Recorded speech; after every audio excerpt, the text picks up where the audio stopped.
जो माघ महीने में शिवरात्रि पड़ती है उससे भी प्रबल शिवरात्रि। ये शिवरात्रि 19 वर्ष के 2 बार गैप करने के बाद 183 वर्ष के बाद आएगा और 183 वर्ष के बाद फिर इसमें की शिवरात्रि प्राप्त होगी। और 183 वर्ष किसने देखे? जो शिवरात्रि के दिन मेरे मंदिर में दिया लगाएगा या बेलपत्री के पेड़ के नीचे जो दीप प्रज्वलित करेगा उसके घर में लक्ष्मी सदा के लिए विराजमान रहेगी। जीवन में अगर बहुत तकलीफ है, बहुत कष्ट है, आपको पहले भी कहा फिर कहते हैं, शिवरात्रि पड़ेगी। जो माघ महीने में शिवरात्रि पड़ती है उससे भी प्रबल शिवरात्रि।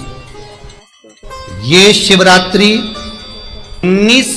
19 वर्ष के 2 बार गैप करने के बाद 183 वर्ष के बाद आएगा और 183 वर्ष के बाद फिर इसमें की शिवरात्रि प्राप्त होगी। और 183 वर्ष किसने देखे? कौन ने देखे? और निवेदन करूंगा, अगर जिंदगी में थोड़ी सी तकलीफ है, दुख है, कष्ट है, परेशानी है, तो उस शिवरात्रि को हाथ से मत जाने दो। वाली शिवरात्रि को आपको पहले भी कहा कि क्या क्या वस्तु भगवान शंकर को हम रात्रि के समय पर चढ़ा दें जिससे हमारा रोग समाप्त हो जाए, हमारी बीमारी समाप्त हो जाए, हमारे जीवन में सुख समृद्धि लक्ष्मी आ जाए। वो समर्पण का भाव। और शिवरात्रि आने में देरी है और आपके जीवन में बहुत कष्ट है, बहुत कष्ट। महाराज 5 कमलगट्टे, 5 बेलपत्र तांबे के लोटे में जल भरकर रख लीजिए। सीधे हाथ पर उस कलश को रखो जिसमें 5 कमलगट्टे और 5 बेलपत्र रखिए। श्री शिवाय नमस्तुभ्यम शिव महापुराण का मूल मंत्र है, जैसे भागवत का मूल मंत्र है ओम नमो भगवते वासुदेवाय। शिव महापुराण का मूल मंत्र है श्री शिवाय नमस्तुभ्यम। इस मंत्र का 5 बार स्मरण कर कर आपको जो तकलीफ है उसको हृदय चित्त से धरकर मस्तक से कलश को लगाकर किसी एकांतेश्वर महादेव पर, एकांतेश्वर महादेव मतलब अपने गांव से, नगर से, शहर से जो बाहर खेड़े में हो, बिल्कुल बाहर, जिस शिवलिंग पर कोई पूजन करने ना जाता हो, एकांत में बैठे हो, जंगल में बैठे हो, कहीं किसी वृक्ष के नीचे विराजमान हो, ऐसे एकांतेश्वर महादेव पर अपनी कामना कर कर वो जल समर्पित कर दो।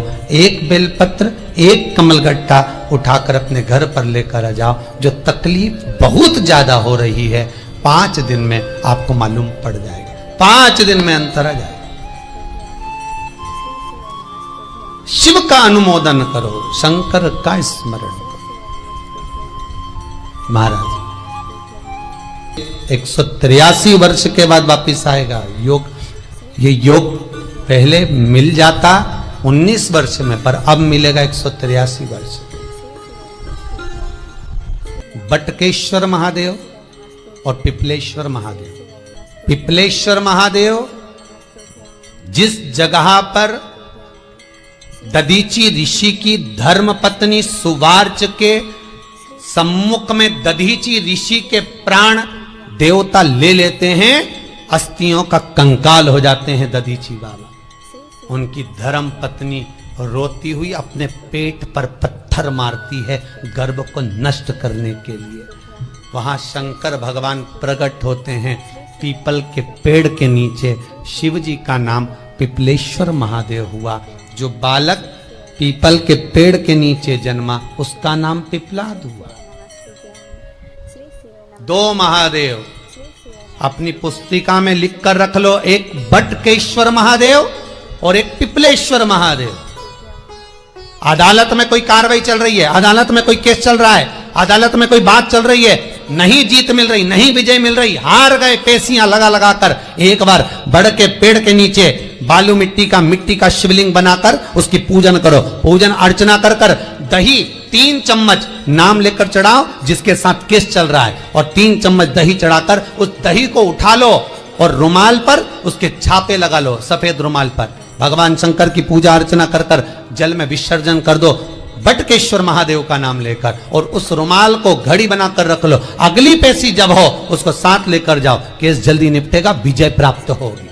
मात्र 3 सोमवार करिए बटकेश्वर का स्मरण। उसी तरह पिपलेश्वर महादेव, कितने भी बड़ी जिंदगी में रोग हो, चाहे कैंसर जैसा हो, लीवर हो, किडनी हो, कितना भी बड़ा रोग हो, भगवान पिपलेश्वर महादेव का स्मरण करिए। पीपल के पेड़ के नीचे शंकर भगवान के शिवलिंग का निर्माण कर कर उसकी पूजन अर्चना करिए, उस पर शहद चढ़ाइए। पीपल का वृक्ष, आंवले का वृक्ष, शमी का वृक्ष, बेलपत्र का वृक्ष, ये औषधि पूर्ण है महाराज। डॉक्टर ने कह दिया डायलिसिस कराना जरूरी है, तो एक बार इस शिव महापुराण का उपाय जरूर करना। डायलिसिस कराने से पहले 5 छोटे छोटे पीपल के पत्ते लेना, शंकर जी का शिवलिंग का निर्माण पीपल के पेड़ के नीचे करना, मट्टी का पार्थिव शिवलिंग निर्माण कर कर उसकी पूजन कर कर बेलपत्री 5 चढ़ाकर 5 पीपल के पत्ते, 5 शमी के पत्ते शंकर पर चढ़ा देना, आरती पूजन करना। शमी का पत्ता बेलपत्र छोड़कर 5 पीपल के पत्ते उठा लेना। जिस व्यक्ति को डायलिसिस का बोला है उस व्यक्ति को 5 पत्ते पीस कर छान कर पिला देना। 3 दिन बाद फिर जाकर डॉक्टर को चेक करवाना, डॉक्टर डायलिसिस का मना कर देगा, लीवर किडनी अपना काम करना प्रारंभ कर देगा। पिपलेश्वर महादेव की पूजन, पीपल के पत्ते की औषधि जीवन का सुख दे जाती है। तो पिपलेश्वर महादेव सहज नहीं है महाराज, कितना विचित्र वर्णन है। प्रैक्टिकल जरूर करना, सीओर वाला महाराज कहीं झूठ तो नहीं बोल रहा, और व्हाट्सएप पे लिखकर भी भेजना करा कि नहीं करा, क्योंकि शिव महापुराण की लेखनी है। वेद व्यास जी महाराज वर्णन करे, गलत नहीं कर सकते। किसी को बहुत खून निकल रहा है, बहुत एक्सीडेंट हो गया, खून पर खून निकल रहा है, उसको अगर होश है और वो होश में है तो 5 पीपल के पत्ते किसी भी वृक्ष के तोड़कर पिपलेश्वर महादेव का नाम लगकर उसको खिला दो, चबा चबा कर, उसी समय खून निकलना बंद हो जाएगा, रक्त बंद। पिपलेश्वर महादेव का मात्र स्मरण ही सुख दे जाता है, आनंद की अनुभूति करा देता है। मात्र पिपलेश्वर महादेव। बहुत बड़ा ऑपरेशन कराने जा रहे हो तो उसके 15 दिन पहले पिपलेश्वर महादेव का पूजन कर कर, अर्चना कर कर, भगवान शिव का स्मरण कर कर, पीपल के पत्ते की माला बनाकर हनुमान जी को चढ़ाकर फिर ऑपरेशन के लिए जाओ, जिससे दूसरी बार ऑपरेशन की जरूरत ना पड़े। शरीर का जिसका ऑपरेशन है वो अच्छा हो जाए। श्रेष्ठ पिपलेश्वर। दोस्तों, गुरुजी ने जो आज ही उपाय बताया बहुत ही अचूक उपाय है, इनको ज़रूर आप करके देखिए, आपके जीवन में बड़े से बड़ा बदलाव आ जाएगा। और वीडियो को ज़्यादा से ज़्यादा शेयर करना, चैनल को लाइक एंड सब्सक्राइब करना न भूलें। मिलते हैं अगले वीडियो में। हर हर महादेव, श्री शिवाय नमस्तुभ्यम दोस्तों।